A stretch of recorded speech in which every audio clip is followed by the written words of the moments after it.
فالذي يعرض عن ذكر ربه تبارك وتعالى لن يستريح في هذه الحياة، وهذه عاجلة شر لهذا المعرض، يعذبه الله عز وجل في كل شيء. وأقسى ألوان العذاب أن يعذبه بما يحب، لأن المرء إذا عذب بما يكره ترك، أما إذا عذب بما يحب لا ينزع. وهذا أقسى ألوان العذاب، يعذب ويصر أن يستمر، ويعذب ويصر أيضا أن يواصل، فلا ينزع حتى يبذل حشاشة نفسه ويهلك.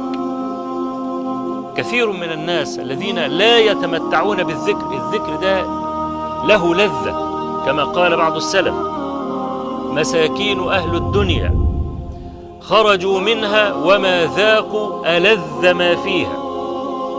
فقيل له: وما ألذ ما فيها؟ قال: ذكر الله تبارك وتعالى. فالذي لم يتذوق الذكر أبدا لا يشعر بحلاوة الحياة. الذكر وظيفة القلب، فربنا تبارك وتعالى توعد المعرض عن ذكره له معيشة ضنكا، يعذب بحب امرأة لا تحبه وتتطلع إلى غيره، ويعذب بعقوق ولد يحبه ويبذل له ماله ونفسه، والولد أيضا لا يحبه ويعقه، كما قال الله تبارك وتعالى: يا أيها الذين آمنوا إن من أزواجكم وأولادكم عدوا لكم فاحذروهم. العداوة ليست أن يظهر المرء يعني شيئا من خلال الشر فقط، لا، ليست العداوة أن هو يذبحه بسكين ولا يقتله برصاص ولا الكلام ده، لا.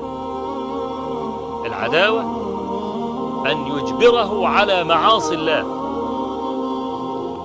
هي دي أقسى ألوان العداوة كما قلت في مقدمة كلامي. يعذبه بما يحب.